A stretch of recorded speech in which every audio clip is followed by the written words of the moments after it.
I originally got into music from university, where I was selling mixed CDs, downloading music off the internet and then selling mixed CDs around campus. And that was like my first introduction to music properly. I went on to start a company called Air Beats, which put out artists like myself and some of the artists that we were working with at the time. From then, we went on to put on different events on around the city for some of the local artists.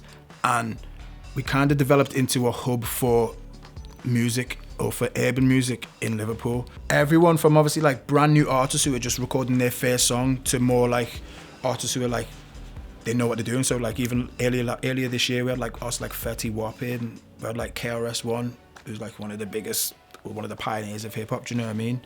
But other than just artists like that, we do work with a bunch of different people. So there was a youth group that came in a couple of weeks ago called Liverpool. It's like a Liverpool foundation.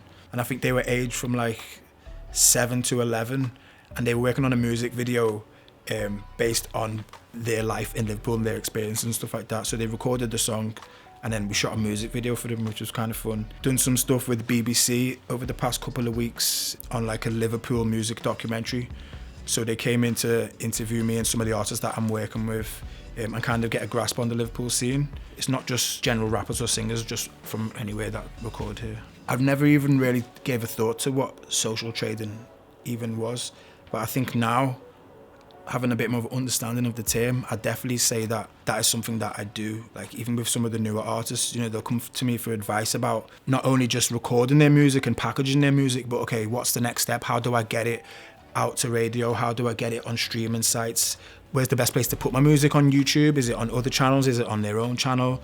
Advice with management and stuff like that. Should they get a manager? What's the best type of manager to have? And sometimes it even comes like a barbershop where, you know, you'll be recording them, then halfway through they start telling you about their problems or the problems they've got with their girlfriend, or do you know what I mean? Just different stuff. So it's kind of crazy, but yeah, so the more I'm thinking about it, I guess I am a social trader, yeah. I think the reason that Go Play is so important to Merseyside and to Liverpool City is because for the genre of music that we make, and a lot of the artists that come through here make, I mean, I use the term urban, which I don't really like to use because it's a weird term, but like for the hip hop, the rap, the R&B, the alternative, the soul, for that kind of genre, Liverpool, the other studios don't cater for that. Like a lot of the studios are more focused around bands, indie music, rock, those kind of things, and our kind of music, I feel, gets overlooked quite a bit when it comes to the wider, you know, especially like in terms of funding and different things like that. So it's definitely beneficial. Like I got a message on my phone from someone yesterday and he was like, I've heard about your studio. I think you probably tailor better to the stuff I do. I went to a studio the other day, but he said, I think they're a bit more part of the older generation. But what I got from that is they're not onto the music that you're doing, which is new music. It's more band stuff, rock stuff.